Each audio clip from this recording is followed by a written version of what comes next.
पहले पहले रैन के बन जा रे अमतरा, हुक्म पया दरबास उर्भ तपे अंतर करे बन जा रे अमतरा। कसम से ती अरदास, कसम से ती अरदास वखाणे उर्भ ध्यान निवलागा।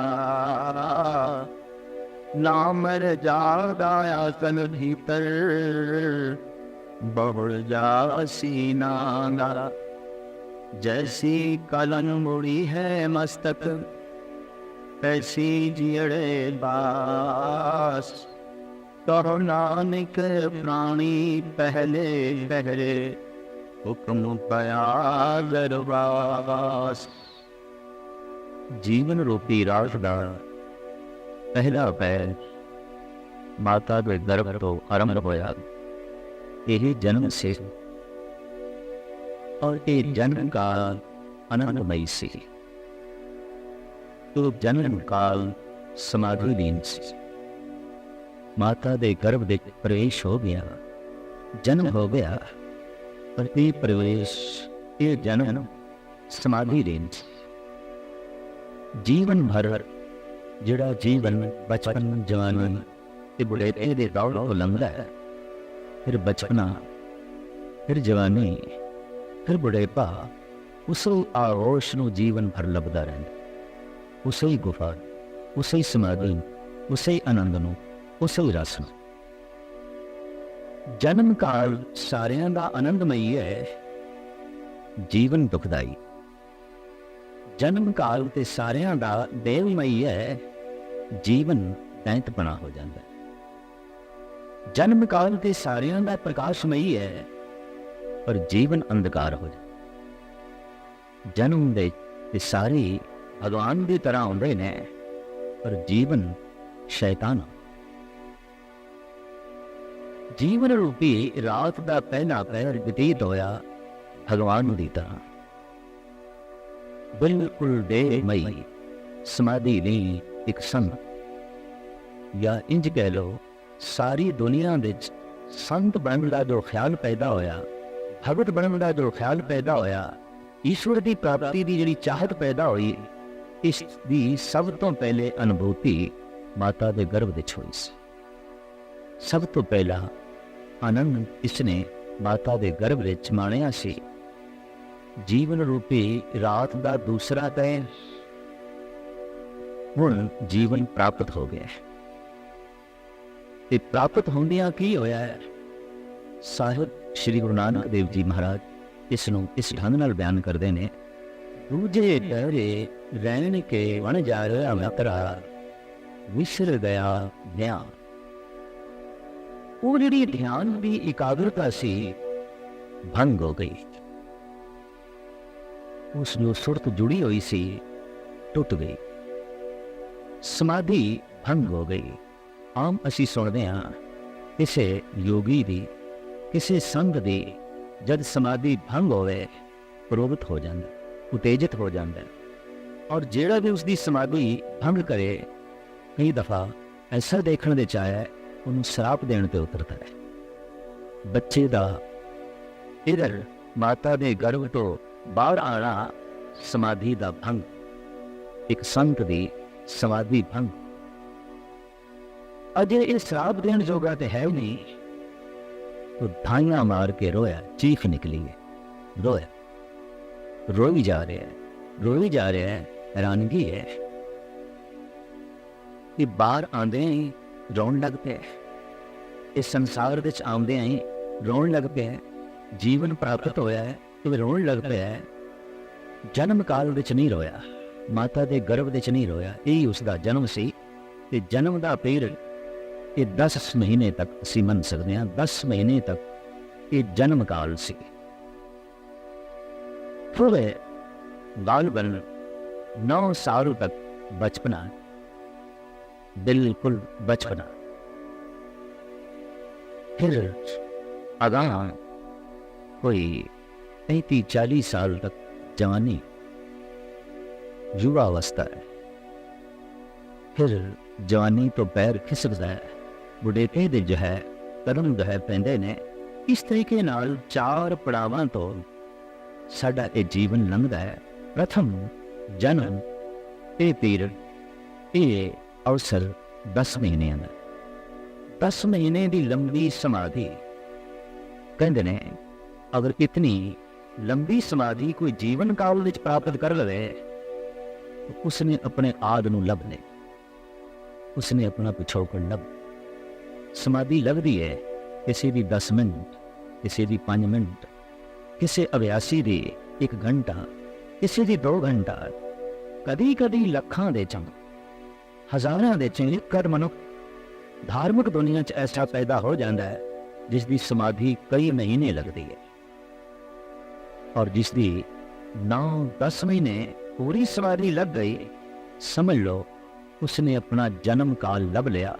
ते जिसने उस जन्म को पकड़ लिया है, उस जन्म को लभ लिया है, फिर ऐसो जन्म में मृत्यु होंदी ही नहीं। ये फिर जन्म ते मरण तो रहत हो गया जिहड़ा आम संसार विच चलदा है। उसनों ऐसा जन्म लभ्या जिहदे च मृत्यु ही नहीं, उसनों ऐसी दुनिया लभी जिस विच मौत है ही नहीं। अमृत मृत्यु तो रहत जीवन, उन्हें अमृत लगते हैं। मनुख दे प्राणां विच ये जो आब हयात दी प्यास है, ये जो अमृत दी प्यास है, दरअसल ये प्यास भी माता दे गर्भ तो चले। क्यों? उस जन्म काल विच भी मृत्यु का भय नहीं सी, मौत का भय है नहीं सी, किसी प्रकार का कोई भी भय नहीं सी। भय चल पैंदा है जीवन प्राप्त, गर्भ तो बाहर आउंदे आई भय चल पैंदा है, बच्चा भयभीत होने लग पैंदा है, डरन लग पैंदा है। तो 10 महीने की ये लंबी समाधि, 10 महीने का ये लंबा अनुभव जीवन भर उसकी चाहत ते तड़प बनाई रखता है। ये गल वखरी है कि जिन्नी चिर तक उस तरह की गर्ममई अवस्था मनुख संसार विच लभ ना लवे, इसनों समाधि लभनी भी नहीं, उस समाधि मिलनी भी नहीं। उस तरह की गर्ममई अवस्था नूं लभण लई जे कोई साधक जंगलों की तरफ भजे, पहाड़ों की कंदरां की तरफ भजे, जमीन विच भौड़ों की तरफ जो है भजे, बलावान उजाड़ अस्थानां दे उत्ते जो है भज पै, एकांत लभण की कोशिश की। एकांत का ये अनुभव भी माता दे गर्भ तो चले है, उत्थे भी एक सी, एकांत सी, एक दे नाल जुड़िया होया सी, खुद भी एक सी, दूजा है ही नहीं सी, तीजा है ही नहीं सी, चौथे दी कोई है ही नहीं सी, भीड़ बिल्कुल नहीं सी। अज भी जे कदी कदी मनुख भीड़ तो बेचैन हो जाता है, परेशान हो जाता है, किसी एक पासे चलिए, गुस्सा तो हाईवे चलिए, इस भीड़ तो भजिए, इस तरह का ख्याल जो पैदा हो जाता है, ये ख्याल भी जन्म काल तो मिले। पर जैसे जीवन प्राप्त होया, जन्म काल तो बाहर आया, माता दे गर्भ तो बाहर आया, लिव टूट गई, ध्यान टूट गया, समाधि भंग हो गई। गुरु नानक देव जी महाराज जीवन रूपी रात दे इस दूसरे पहर नूं इस ढंग नाल बयान करते ने। दूजे पैरे रहन के वन जा रहा मित्रा, विसर गया ध्यान, हथों हथ नचाइए वन जा रहा मित्रा, ज्यों जसोदा घरे कान। जिवें जसोदा लाड दे नाल कृष्ण नूं हत्थां विच नचांदी है, हिलांदी है, पिलांदी है, बगल घेर आउंदी है।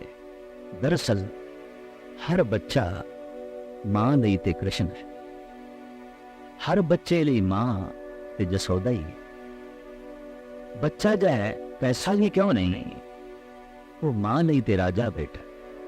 बच्चा चाहे पैसा ही क्यों नहीं, वो मां लई ते कृष्ण है, मां लई ते राम है, मां लई ते अवतार है, मां लई ते भगवान है, मां लई ते सब कुछ है, मां लई ते हुक्मरान है।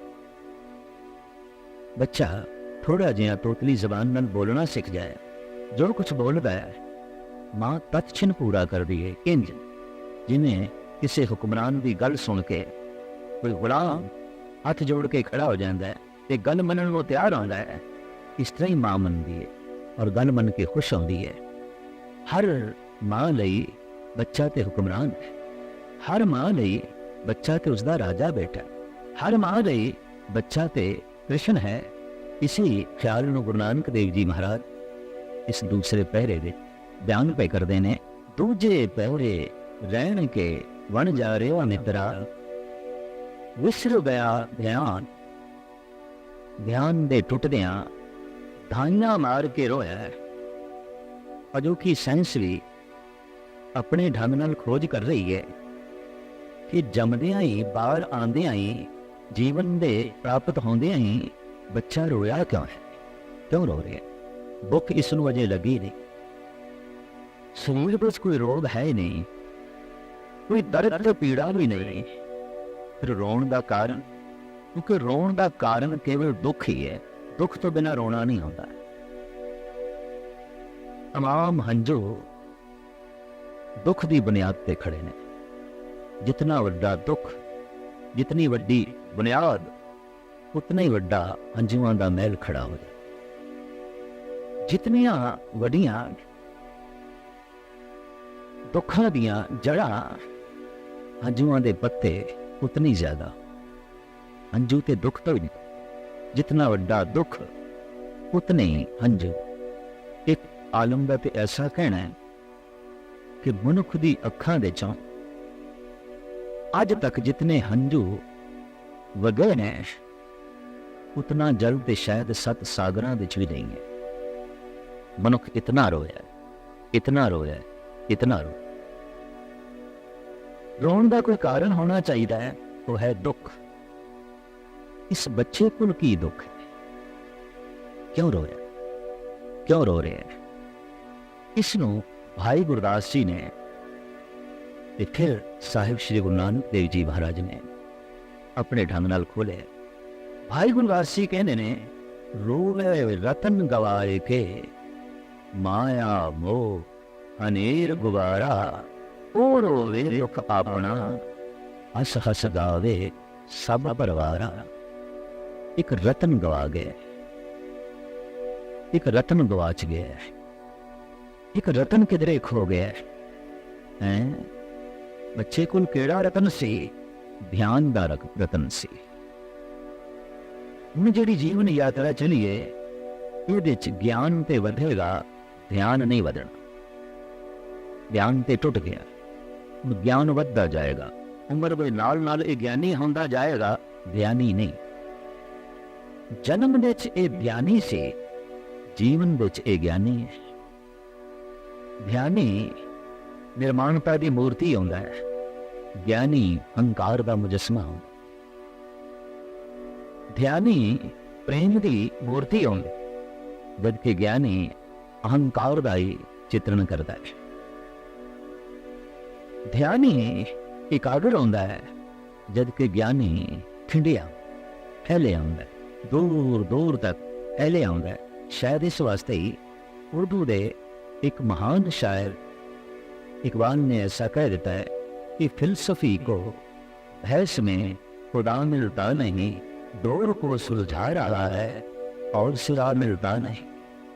उनके ज्ञान बढ़ता जा रहे हैं, तो ज्ञान करके वाद विवाद बढ़ेगा।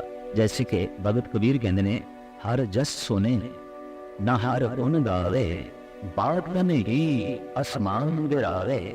ये ज्ञान ना ਹੁਣ ਸੁਣੇਗਾ ਨਾ ਗਾਵੇਗਾ, ਬਸ ਬਾਤ ਨਹੀਂ ਆਸਮਾਨ ਗਿਰਾਵੇ। ਗੱਲਾਂ ਨਾਲ ਹੀ ਇਸਨੇ ਆਸਮਾਨ ਨੂੰ ਢਾਣਾ। ਔਰ ਜੈਸੇ ਜੈਸੇ ਉਮਰ ਵਧੇਗੀ, ਗੱਲਾਂ ਵਧਣਗੀਆਂ। ਅਕਸਰ ਦੇਖਿਆ ਕਿ ਬੁੱਢੇ ਜਿਤਨੇ ਬਾਤੂਨੀ ਹੋ ਜਾਂਦੇ ਨੇ, ਉਤਨੇ ਬੱਚੇ ਨਹੀਂ। ਇਹ ਬਾਤੂਨੀ ਹੋਣਾ ਉਮਰ ਦੇ ਨਾਲ ਨਾਲ ਵਧੇਗਾ। 4 ਬੁੱਢੇ ਜਿੱਥੇ ਬੈਠੇ ਨੇ, लगातार 4-4 घंटे बोली जा रहे हैं, बोली जा रहे हैं, बोली जा रहे हैं, लेकिन बोलने का कोई अर्थ नहीं। बस बोलने लिए ही बोलना है, बोलना ही बढ़ता जा रहा है। तो बोलना तो ज्ञान तो आवेगा, मैं ज्यादा जानना, मैं बोलना। पहले ये ध्यानी सी, ध्यानी खामोश हो जाता है, ज्ञानी बोलता है, बहुत बोलता है, बहुत बोलता है। ध्यानी की खामोशी जो संदेश ते उपदेश ले जाती है, ਗਿਆਨੀ ਦੇ ਸ਼ਬਦ ਵੀ ਉਤਨਾ ਸੰਦੇਸ਼ ਤੇ ਉਪਦੇਸ਼ ਨਹੀਂ ਦਿੰਦੇ।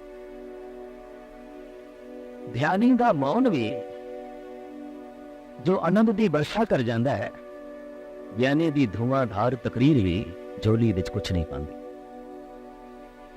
ਜੀਵਨ ਤੇ ਗਿਆਨੀ ਹੈ,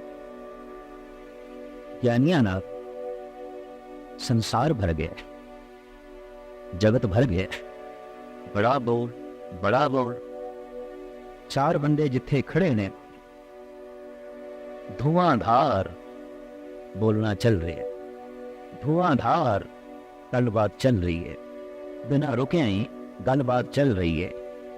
ਪਰ ਬਿਨਾਂ ਰੁਕਿਆ ਹੀ ਇੱਕ ਲੰਬਾ ਮੌਨ ਮਾਤਾ ਦੇ ਗਰਭ ਵਿੱਚ ਚੱਲ ਰਿਹਾ ਹੈ। ਸ਼ਾਇਦ ਬਾਅਦ ਵਿੱਚ ਕੁਛ ਇੱਕ ਲੋਕਾਂ ਨੂੰ ਜੋ ਖਿਆਲ ਆਇਆ ਮੌਨ ਧਾਰਨ ਕਰੀਏ, ਇਹ ਵੀ ਖਿਆਲ ਉੱਥੋਂ ਦਾ ਹੀ ਮਿਲਿਆ।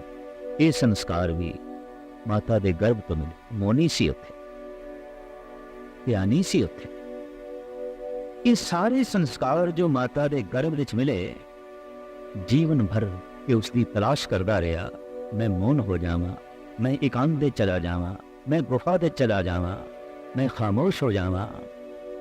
ਇਹ ਸਾਰੀ ਅਵਸਥਾ ਗਰਭ ਕਾਲ ਵਿੱਚ ਸੁਤੇ ਸਿੱਧ ਇਸ ਨੂੰ ਪ੍ਰਾਪਤ ਸੀ।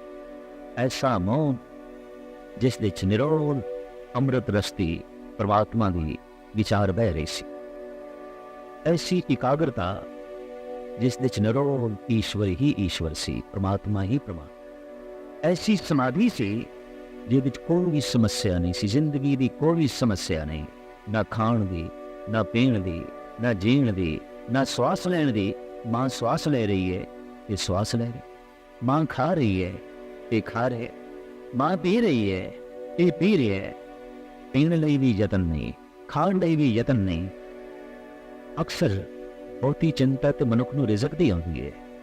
ਰਿਜ਼ਕ ਵੀ ਸੁਤੇ ਸਿੱਧ ਗਰਭ ਕਾਲ ਵਿੱਚ ਬੱਚੇ ਨੂੰ ਮਿਲ ਰਿਹਾ ਹੈ। ਜਦ ਵੀ ਕੋਈ ਸਮਾਧੀ ਲਈ ਸੰਤ ਹੋ ਜਾਂਦਾ ਹੈ, ਉਹਨੂੰ ਵੀ ਰਿਜ਼ਕ ਪ੍ਰਾਕ੍ਰਿਤਿਕ ਰੂਪ ਵਿੱਚ ਮਿਲਦਾ ਹੈ। ਅਗਰ ਉਹ ਸਮਾਧੀ 10 ਮਹੀਨੇ ਦੀ ਲੰਬੀ ਹੋ ਜਾਏ, ਉਹਨੂੰ ਰਿਜ਼ਕ ਪਰਮਾਤਮਾ ਦਿੰਦਾ ਹੈ। ਇਸ ਤਰ੍ਹਾਂ ਦਿੰਦਾ ਹੈ ਜਿਸ ਤਰ੍ਹਾਂ ਗਰਭ ਕਾਲ ਵਿੱਚ ਬੱਚੇ ਨੂੰ ਦਿੰਦਾ। ਬੱਚੇ ਨੂੰ ਖਾਣਾ ਨਹੀਂ ਪੈਂਦਾ, ਬੱਚੇ ਨੂੰ ਪੀਣਾ ਨਹੀਂ ਪੈਂਦਾ, ਬੱਚੇ ਨੂੰ ਸਵਾਸ ਵੀ ਲੈਣੇ ਨਹੀਂ ਪੈਂਦੇ। ਕਈ ਦਫਾ ਸਮਾਧੀ ਲੀਨ ਪੁਰਸ਼ਾਂ ਦੇ ਸਵਾਸ ਵੀ ਰੁਕ ਜਾਂਦੇ ਨੇ, ਫਿਰ ਵੀ ਉਹ ਜ਼ਿੰਦਾ ਹੁੰਦੇ ਨੇ। ਸਵਾਸ ਲੈਣ ਦੀ ਲੋੜ, ਖਾਣ ਦੀ ਵੀ ਲੋੜ ਨਹੀਂ, ਪੀਣ ਦੀ ਵੀ ਲੋੜ ਨਹੀਂ। सब कुछ परमात्मामय हो गया, सब कुछ ईश्वरमय हो गया। तो एकांत, मौन, रस, खेड़ा, ये सब कुछ जो है प्राप्त है। मूल चिंता जी रोजी दी है, रिजिक दी है, ये तो बिल्कुल ही नहीं।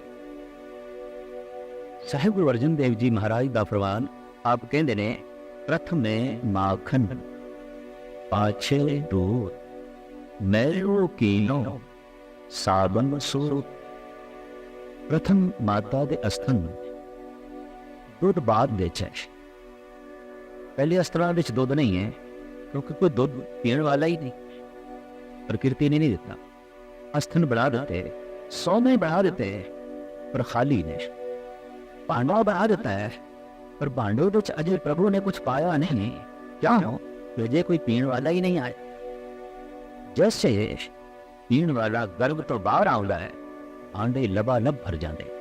कितनी वड्डी दया उसकी, कितनी वड्डी उसकी रहमत, कितनी वड्डी उसकी बख्शिश।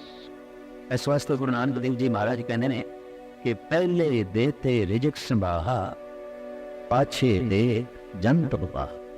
जंतु बाद विच पैदा होता है, रिजिक पहले पैदा होता है। इसी में शेख सादी साहब ने कहा है, गमे रोजी महर वजन और के दफ्तर राह कि पेशे अस्ति फल एजद अलकुनद पस्ताने मादर रा। भूल के भी कदी रिज़्क दी चिंता ना करी। देखते सही बच्चे दा जन्म बाद विच होया है। मां दे अस्थनां विच दुध पहले बन गया है। ईरान दा सम्राट सन कितनी खूबी दे नाल, कितने सोहने शब्दां दे नाल जगत नूं जो है समझा रहा है। दूसरा दायरा ध्यान टुट गया। जन्म जीवन विच बदल गया। जन्म जीवन दे प्रवाह दे चल पिया, प्रवाहित हो गया। पहले ठहरिया होया सी, हुण प्रवाहित हो। पहले रुकिया होया सी, हुण चल पिया। पहले समाधि लीन सी, हुण समस्या लीन हो। हुण समस्यावां विच घिर गया। जैसे समस्यावां विच घिरे है रोया है, और इस समस्या उदों ही पैदा हो जाती है जदों ये गर्भ तो बाहर आंदा। गर्भ तो बाहर आना ही समस्यावां दा जन्म हो। इंज नहीं कहना चाहिए कि बच्चे का जन्म होया है समस्यावां दा जन्म। इंज नहीं कहना चाहिए बच्चा जमया है कुछ दुख जमना है, विपता जमी है, कलेश जमे है। क्यों? बच्चा तो रो पे है, रोना तो दुख तो होंदा है, रोना तो कलेश तो होंदा है। कोई एक रतन गवाच गया इसके कोलों, वो सी ध्यान। तो माता दे गर्भ विच बच्चा ध्यानी है, जद के बाद विच सारा जीवन भर ये ज्ञानी बनने की कोशिश करेगा, ध्यानी बनने की नहीं। जन्म विच ध्यान है, जीवन विच ज्ञान है। ज्ञानी दा मन खिंडिया होवेगा, ध्यानी दा मन जुड़िया होवेगा। ज्ञानी चलाक होवेगा, ध्यानी भोला होवेगा। ज्ञानी दूसरियां नूं धोखा दे सकता है, ध्यानी दूसरियां को धोखा खा सकता है। इतना अंतर, इतना अंतर जमीन आसमान का। कोई धोखा खा के खुश होता है, कोई धोखा दे के खुश होता है। जो धोखा दे के खुश होवे वो तो ज्ञानी है, जो धोखा खा के भी प्रसन्न होवे वो तो ध्यानी है। जीवन भर अगर मनुष्य कुछ तलाश भी कर रहा है तो धार्मिक लोग कहते हैं ध्यान की तलाश कर रहे हैं। इस वास्ते कोई मंदिर जा रहा है, कोई गुरुद्वारे जा रहा है, इसलिए जा रहा है ध्यान साधना करने जा रहे हैं। और की ध्यानी बनने जा रहे हैं। ज्ञानी तो है, विद्यालय ज्ञानी बना रहे हैं, स्कूल ज्ञानी बना रहे हैं, बड़े बड़े कॉलेज मनुख को ज्ञानी बना रहे हैं। ज्ञान की वर्षा तो चारों पासे हो रही, कदम कदम ते स्कूल ते कॉलेज, कदम कदम के ज्ञानियां की भीड़। ज्ञान सिर दा बोझ बन के रह गए, ज्ञान भार बन के रह गया है। जानते बहुत कुछ हाँ, जिस दे संबंध जानते हाँ उसकी प्राप्ति कोई नहीं, वो कोल नहीं। बहुत कुछ जान ले, बहुत कुछ जान लिया, ज्ञान बोझ बन गया है, ज्ञान तनाव बन गया है। और इन सदी, ये 20वीं सदी जे ज्यादा तनाव ग्रस्त है तो उसका यही मतलब है कि बाकी तमाम सदियां नालों ये ज्यादा ज्ञानी सदी। ज्ञान ज्यादा, ज्ञान चरम सीमा ते पहुंच गया है तो फिर कुदरती गल है दुख भी चरम सीमा ते पहुंचना सी। ज्ञान करके मन की चंचलता बढ़ी, ज्ञान करके मन का जो है खिंडाव होया। ज्ञान सी ध्यान की प्राप्ति लई, लेकिन ज्ञान वरतिया गया फैलाव लई, तो बाहर तो बहुत कुछ पसर गया है, फैल गया है, बहुत कुछ प्राप्त भी हो गया है, खो गया है। तो ध्यान खोया है, और एक दफा जब खोया है तो जीवन भर झोली विच पिया ही नहीं। इधर एक गर्भ तो बाहर आया, इधर ध्यान की डोरी टुट गई, विसर गया सब ध्यान। गुरु नानक देव जी महाराज कहते ने ध्यान ते भुल गया, ध्यान ते टुट गया। ये रतन सी रोवे रतन गवाए के, मावा मोह अनेक गुवारा, ओ रोवे दुख अपना, हस हस गावे सज परवारा। भाई गुरवासी गर्भ काल दे उस ध्यानमयी अवस्था नूं कहंदे ने वो एक रतन सी इस दे कोल जो जांदा रहा। इस वास्ते साहिबां दी बाणी कहंदी है, ऐसा नाम रतन निर्मोलत, उन पदार्थ पाया। भगत उसी रतन नूं प्राप्त कर लेंदे। भगतां दे अंदर उसी रतन की जो है चाहत है। और जैसे उस बच्चे को ये रतन छुपिया होंदा है, गुझे रूप में आउंदा है, आम बैरूनी दुनिया को जो है नहीं पता होंदा। भगत भी इस रतन नूं हमेशा छुपा के रखने की कोशिश करते हैं। आप कहते ने अनेक जतन कर हिरदे रखिया, रतन न छपे छपाया। ये गल वखरी है कि जब गर्भ काल तो बाहर आके उस ध्यान में रतन की प्राप्ति होती है तो फिर ध्यानी छुपया नहीं रह जाता। ये ठीक है कि माता का गर्भ उधर दस देंदा है इस दे कोई जीवन पल रहे, कोई जीवन है। ये गल वखरी है, समाधि लीन है, एकाग्र है। ध्यानी नूं वेख के भी पता चल जाता है ये तो जापदा है परमात्मा के गर्भ दे चला गया, ये तो ईश्वर के गर्भ दे चला गया, ये तो परम चेतना के गर्भ दे चला गया। जो माता के गर्भ दे बच्चा है सारी जिम्मेवारी मां ले, जो परम चेतना के गर्भ दे चला जाता है सारी जिम्मेवारी परम चेतना। परमात्मा दी, ईश्वर दी, निरोल ईश्वर दी। इस वास्ते अगर अनुभव ये आख रहा है कि सारी दुनिया दे धार्मिक अस्थान परम चेतना दे गर्भ की तलाश करने लई एक सहायता करते हैं, मदद करते हैं, ते धर्म मंदिरों की तरफ भजे हुए जाते मनुख गर्भ की तलाश कर रहे हैं। फर्क सिर्फ इतना है कि पहले जब इसके कोल सूक्ष्म शरीर से तो इसने माता के गर्भ की तलाश की सी, हुण इसके कोल अस्थूल शरीर है तो इसने परमात्मा के गर्भ की तलाश की, ईश्वर के गर्भ की तलाश की। बकायदा मंदिर दे जिहड़ी गुफा होंदी उन्होंने तो कहते ही गर्भ ने, मंदिर का एक गर्भ है और उसकी परिक्रमा की जाती। गर्भ की परिक्रमा क्यों कि गर्भ के अंदर देवता है। जब भी कोई परमात्मा का गर्भ प्राप्त कर लेंदा है वो तो देवता हो जाता है, ऐसा देवता हो जाता है जैसे कि सूक्ष्म शरीर माता के गर्भ में प्रवेश कर गया वो देवता ही है। और एक ऐसी प्रथा भी सारे देश के लंघी है कि जब कोई औरत गर्भवती हो जाती सी तो उसकी पूजा होती सी, परिवार के सारे सदस्य उसकी परिक्रमा करके पूजन करते सन। क्यों कि ये अज देवन बन गई है, कोई देवता समाधि लीन बैठा है इसके अंदर। अगर मंदिरों की पूजा है तो महज इसलिए ये परम चेतना का एक गर्भ का साकार स्वरूप ने इत्थे बैठिया बैठिया कोई समाधि लीन हो जाए तो परमात्मा के गर्भ विच बकायदा स्थित हो जाता है, टिक जाता है। और हूबहू इस तरह टिक जाता है जैसे कि माता के गर्भ विच बच्चा, तो जिन्हें सूक्ष्म शरीर मां का गर्भ लभदा है, ये अस्थूल शरीर परमात्मा का गर्भ लभदे ने, ईश्वर का गर्भ लभदे ने। और सारी जिंदगी भर उसी गर्भ की जो है तलाश होंदी है। गर्भ चो बाहर आंदे हैं कि जो बच्चा रोया है बस उस ध्यान के टूटन करके जो है रोया है। लिव छुटकी लगी तृष्णा माया अमर वरदाया, दूजे रे रहन के बन जा रहा मित्रा, विसर गया सावधान ध्यान, हथों हथ नचाइए बन जा रहा मित्रा, ज्यों जसोदा घर कान, हथों हथ नचाइए प्राणी, मात कहे सुत मेरा, चेत अचेत मोर मन मेरे, अंत नहीं किछि रेरा, जिन रच रचया तिसे न जाने, मन भीतर धर ध्यान जियो, कहो नानक प्राणी दूजे पैरे, विसर गया ध्यान जी। जीवन रूपी रात का दूजा पैर ते बचपना, ध्यान जांदा रहा, ध्यान टुट गया। प्रथम रोया क्यों सी ये भी भुल गया, क्योंकि रोने होर बहुत पैदा हो गए और अनंत खिडौणियां दे रोणियां दे तरह तरह के पदार्थां दे रोणियां दे ईश्वरमई और ध्यानमई रोना दब के रह गया। जब कभी किसी की सुरत शब्द नाल जुड़ती है कि जब रो होंदा है तो ये वही रोना होंदा है जिहड़ा प्रथम ये रोया सी जब माता के गर्भ तो बाहर आया सी। ये रोना जिसनों भी नसीब हो जाए समझ लो उसने परमात्मा का गर्भ नसीब कर लिया, उन्हें प्राप्त हो गया। और रह न सका बिन देखे प्रीतमा, मैं नीर वह चलने जियो। ये अवस्था जिसनों प्राप्त हो जाए समझ लो उसने वो प्रथम रोना लभ रहा है। जिसनों प्रथम रोना लग पाया है वो प्रथम आनंद भी लभ लेगा जिहड़ा उसनों माता के गर्भ विच प्राप्त सी।